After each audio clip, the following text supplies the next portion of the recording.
Hi guys, வணக்கம், welcome back to our channel. So எல்லாரும் எப்படி இருக்கீங்க? நான் தான் உங்கள் வெங்கட். ஸோ இன்றைக்கி வந்து என்ன வண்டியை பற்றி பார்க்க போகிறோம்னா அப்பாச்சி RTR 164 BS4 மாடல் தான்.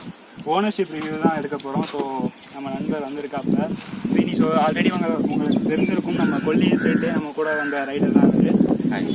ஸோ இவர்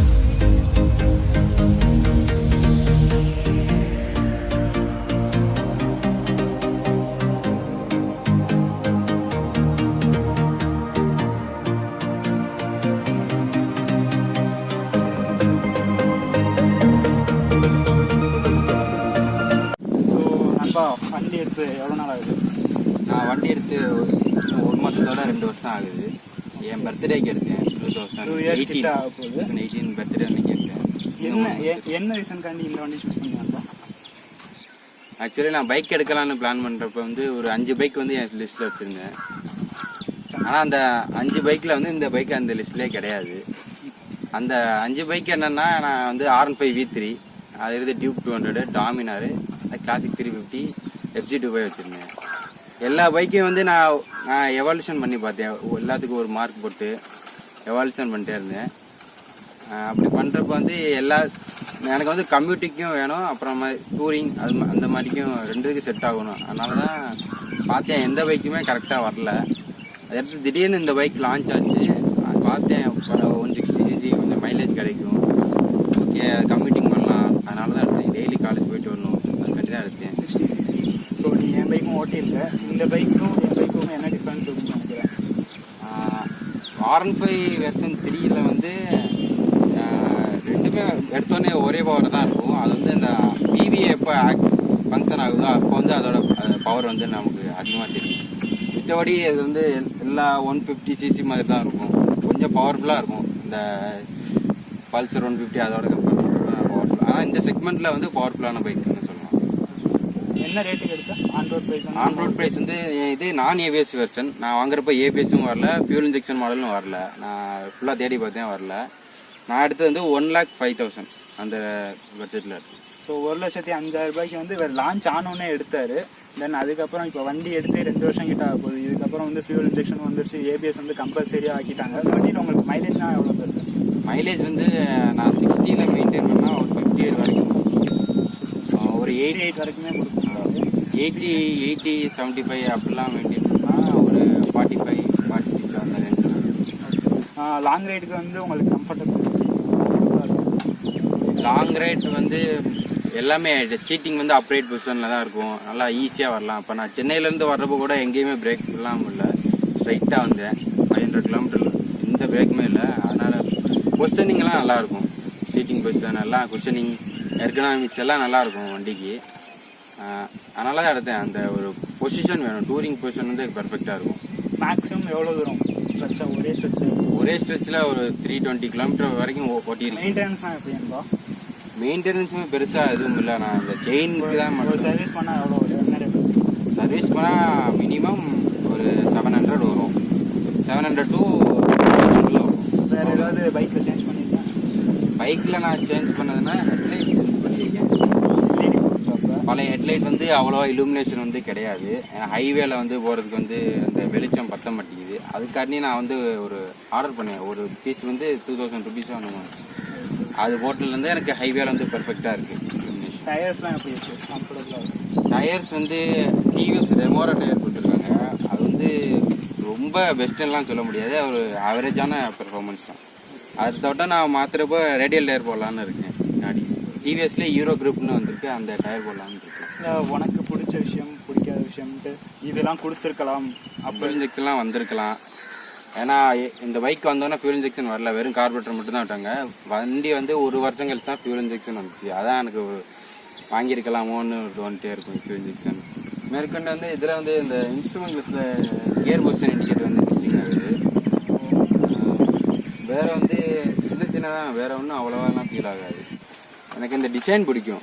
எனக்கு RTR 200 வந்து லான்ச் ஆனப்போவே எனக்கு வந்து அந்த டிசைன் ரொம்ப பிடிக்கும். அது ஒரு ட்ரீம் பைக்காக கூட நான் வச்சுருந்தேன் RTR 200. ஆனால் RTR 200 நான் எடுக்காத காரணம் வந்து அந்த பின்னாடி சீட்டிங் வந்து எனக்கு பிடிக்காது. ஸ்பிளிட் சீட் இருக்கும். அது வந்து அந்த நேக்கட் பைக்குக்கு வந்து ஐடியலாக இருக்காது அந்த சீட். அது ஒரு ஸ்போர்ட்ஸ் பைக்குக்கு அந்த சீட் மாதிரி தான் இருக்கும். ஒரு என்எஸ் டியூக் மாதிரி ஸ்டெப் அப்பாக இருந்தால் நல்லா இருந்தது. ஆனால் அந்த சீட் பிடிக்காது எனக்கு என்ன 200ல். இது பார்த்தோன்னே ஓகே இந்த சீட் எனக்கு வந்து பிடிச்சிச்சு, அதனால தான் சீட் மாதிரி தான் ஆல்மோஸ்ட் வந்து இருக்குது. ஸோ இதில் வந்து உங்கள் அம்மா அப்பா எல்லாரையும் ஏற்றிட்டு போக முடியுது. ஸோ எல்லாத்துக்கும் வந்து ஓரளவு வந்து கம்ஃபர்டபுளாக இருக்கும். என் கூடயே நிறைய ரைட்ஸ் வந்து வந்திருக்கான். லாங் ரைட்ஸுக்கும் சரி எல்லாத்துக்கும் வந்து கம்ஃபர்டபுளாக இருக்கனால இந்த பைக் வந்து சூஸ் பண்ணியிருக்கான். ஸோ 1,05,000 கண்டிப்பாக ஒருத்துதாங்க. இப்போ என்ன ரேட் இருக்குது? இப்போ BS6 வந்து ஆன் ரோட் ப்ரைஸ் வந்து 135 வரைக்கும் வருது. வந்து பிரேக்கிங் பெர்ஃபார்மன்ஸ்லாம் எப்படி இருக்குது? பிரேக்கிங் பெர்ஃபார்மன்ஸ் வந்து எனக்கு ஃப்ரண்ட் பிரேக் வந்து ரொம்ப நல்லா இருக்கும். நல்லா தெரியும், நல்லா பிரேக் பிடிக்கிறது வந்து சூப்பராக தெரியும். பின்னாடி வந்து ஒரு ஆவரேஜ் தான். ஏன்னா பின்னாடி வந்து 200 mm டிஸ்க்கு கொடுத்துருக்காங்க. இன்னும் கொஞ்சம் 220 என்னமோ கொடுத்துருந்தா நல்லா இருந்திருக்கும். இந்த வண்டியில் வந்து வைப்ரேஷன்ஸ்லாம் உனக்கு வருதா? லாங் ரைட் போகிறப்ப வந்து வைப்ரேஷன் வந்து என்ன ஸ்பீட் வரைக்கும் வந்து இதாகுது? வைப்ரேஷன் ஒரு இன்ஜின்னாலே வைப்ரேஷன் கன்ஃபார்ம் இருக்க தான் செய்யும். அது எப்போ ரிலீஸ் ஆகுதுன்னா எனக்கு வந்து இந்த வண்டியில் வந்து ஒரு 65ல் கொஞ்சம் வைப்ரேஷன் லைட்டாக மினிமலாக வரும். 65லேருந்து 69 வரைக்கும் வரும். அதுக்கடுத்து இந்த 70லேருந்து 90 வரைக்கும் ஸ்மூத்தாக போகும். அடுத்து இந்த 90 ஒரு அந்த ரெண்டு கரெக்டாக அந்த 91, 92, 93 அந்த ஸ்பீடில் லைட்டாக இருக்கும். அதுக்கடுத்து 95 to 110 வரைக்கும் நல்லா ஸ்மூத்தாக போகும். 110க்கு மேலே எப்போயும் போல் வந்துடும் வைப்ரேஷன் கன்ஃபார்ம். தென் வந்து லைட் வந்து விசிபிலிட்டி அவ்வளோவா இல்லை, அதனால தான் நீ மாற்றணும். டாப் ஸ்பீட் வந்து நீங்கள் தனியாகவும் சரி பில்லியனோடையும் சரி எவ்வளோ அட்டன் பண்ணிருக்கேன்? டாப் ஸ்பீடு வந்து நான் பில்லியனோட இது வரைக்கும் டாப் ஸ்பீட்லாம் பார்த்ததில்லை. நான் சோலோவாக தான் பார்த்துருக்கேன். ஆனால் வித் லக்கேஜோட டூரிங் அப்போ தான் நான் பார்த்துருக்கேன். ஃபுல்லாக லக்கேஜோட நான் ஒரு வாட்டி டாப் ஸ்பீட் செக் பண்ணுறப்போ 133 வரைக்கும் போச்சு. ஆனால் அப்படியே இது இந்த லக்கேஜ் இருந்ததுனால அப்படியே வாபுல முன்னாடி இவ்வளோ நிறைய லக்கேஜ் இருந்தது, அப்படியே வாபுல வந்துச்சு. நான் வந்து ஸ்லோ பண்ணிட்டேன், 133 ஸ்லோ பண்ணிட்டேன். தென் ஹைவே பெர்ஃபார்மன்ஸ்லாம் எப்படி? ஹைவே பெர்ஃபார்மன்ஸ் பவர்லாம் நல்லா என்ஜாய் பண்ணலாம். நம்ம சோலோவாக போனால் வண்டியோட பவர் சூப்பராக என்ஜாய் பண்ணலாம். இப்போ நம்ம கொல்லி ஹில்ஸ் போகிறப்ப கூட நல்லா ஹில்ஸ் எல்லாம் நல்லா எரிச்சு நல்லா ஸ்மூத்தாக இருந்துச்சு. என்ஜாய் பண்ணலாம் பவர். சோலோவாக போனால் என்ஜாய் பண்ணலாம். இல்லை 150 சிசிக்குன்னு தான் சொல்கிறேன். 150 சிசிக்கெல்லாம் சோலோ ரைட் பண்ணால் சூப்பராக இருக்கும். தென் இந்த வண்டியோட சஸ்பென்ஷன்லாம் எப்படி இருக்குது? சஸ்பென்ஷன் வந்து ரெண்டுமே ஃப்ரண்ட் அண்ட் பேக் ரெண்டுமே சாஃப்ட்டு தான். முன்னாடி ஏன்னா இந்த பைக்கில் என்ன ஸ்பெஷல்னா சஸ்பென்ஷன் வந்து சோவா சஸ்பென்ஷன் கொடுத்துருக்காங்க.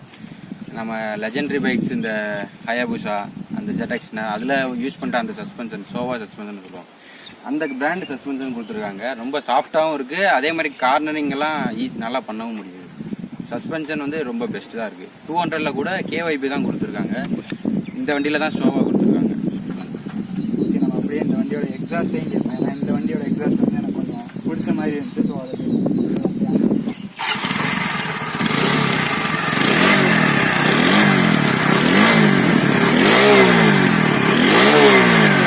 எல்லாமே வந்து பார்த்தாச்சு. ஓனர்ஷிப் ரிவ்யூ கொடுத்ததுக்கு ரொம்ப தேங்க்ஸ் ஆகும் வீடியோக்குள்ள. தேங்க்யூ. ஸோ கொரோனா வந்துடும், ஸோ பார்த்துக்கோங்க, கையெல்லாம் கொடுக்காதீங்க. ஓரளவு சேஃப் டிஸ்டன்ஸ்லேயே இருங்க. எல்லாரும் வீட்லேயே இருங்க. நான் சும்மா வீட்டு பக்கத்தில் இருக்க லொக்கேஷனில் தான் வந்து எடுத்துக்கிட்டு இருக்கேன். ஓரளவு எல்லாருமே சேஃபாகவே இருங்க. ஸோ ஓரளவு வேறு ஏதாவது கொஸ்டின்ஸ் இருந்தாலுமே வந்து கேளுங்க. நான் கேட்டு கூட கமெண்ட் பண்ணேன், இல்லை எனக்கு தெரிஞ்சது கூட நான் கமெண்ட்டில் வந்து ரிப்ளை பண்ணுறேன். அவ்வளோதான். 160 ஓனர்ஷிப் ரிவ்யூ போச்சு. இன்னும் நிறைய வீடியோஸ் வந்து உங்களை சந்திக்கிறேன். அதோட இந்த வீடியோ என் பண்ணிக்கிறோம். மறக்காமல் சேனலுக்கு வந்து சப்ஸ்கிரைப் பண்ணிடுங்க புதுசாக வந்துருந்தீங்கன்னா. ஸோ இந்த வீடியோ என் பண்ணிக்கிறேன். வந்து நான் ஒரு 5 பைக் வச்சுருந்தேன். கேமரா பார்த்து 5 பைக்கு